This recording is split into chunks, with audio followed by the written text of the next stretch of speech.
जालन्यातील युवक अतिशय सक्रिय आहेत, जागरूक आहेत।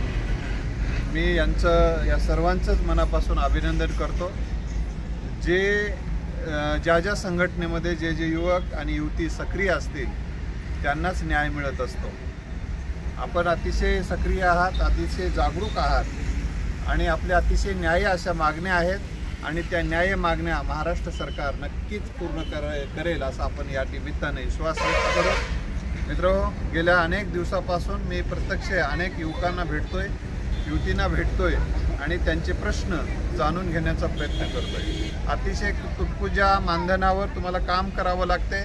विशेष म्हणजे तुम्हाला तिथं असा रूल आहे, असा नियम त्यांनी केलेला आहे की कार्यालयीन वेळेमध्ये पूर्ण वेळ तिथं थांबलं पाहिजे। मला सांगा, पूर्ण वेळ कार्यालयामध्ये थांबायचं, पण पूर्ण वेळ थांबायला हरकत नाही, पूर्ण वेळ काम करायला हरकत नाही, पण पूर्ण वेळ काम करत असताना पूर्ण वेळ जसा मानधन दिलं जातं, पूर्ण वेळ जसा पगार दिला जातो, पण पूर्ण वेळ पगार सोडा, पण वेळेवर सुद्धा जे काही दिलं जात नाही। मला सांगा, 200 रुपये पर डे पडते 12वी पास झालेल्या पोरांना।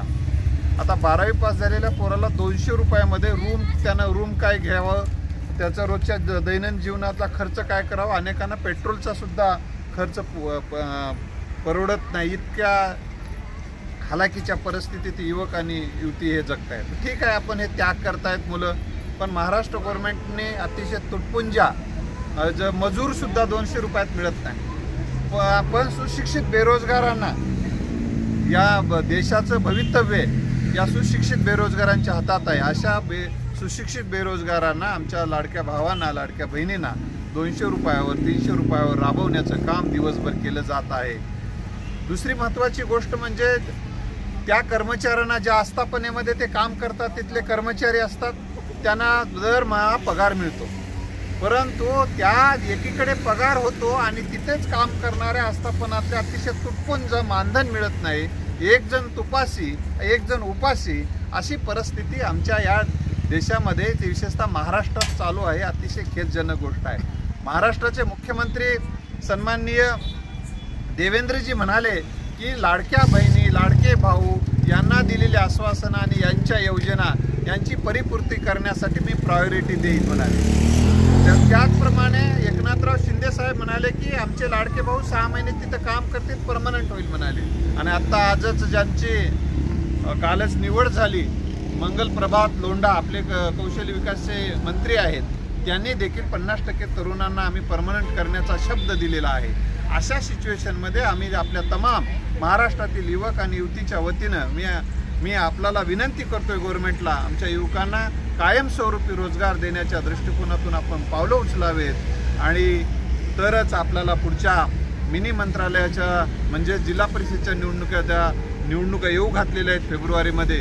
त्यासाठी आमचे युवक आणि युवती आपल्याला नक्की सहकार्य करतील। आपण आपल्याला सहकार्य करावं अशी विनंती करून मी या युवकांना या निमित्तानं विनंती करतो की आपण या ठिकाणी बाईट जे देत आहोत, त्या बाईटच्या माध्यमातून युवकांना सांगतो की तुम्ही शांततेचं आणि प्रशासनालाही आणि शासनालाही सहकार्य करण्याचं धोरण आपण अवलंबावं अशी विनंती करून थांबतो। या ठिकाणी उपस्थित राहिलेल्या सर्व युवक आणि युवतीच्या वतीनं महाराष्ट्र गव्हर्नमेंटने आमच्या युवकांच्या डोळ्यातलं अश्रू पुसण्याचं काम करावं आणि ते काही भीक मागत नाहीत, काम मागतायत आणि कामाचा दाम मागतायत। नियमानुसार काम द्या आणि वेळेवर दाम द्या आणि रोज उदरनिर्वाह होईल एवढं किमान दाम दिलं पाहिजे। किमान प्रत्येक प्रशिक्षणार्थींना किमान 25,000 रुपये तरी विद्यावेतन सुरू करावं।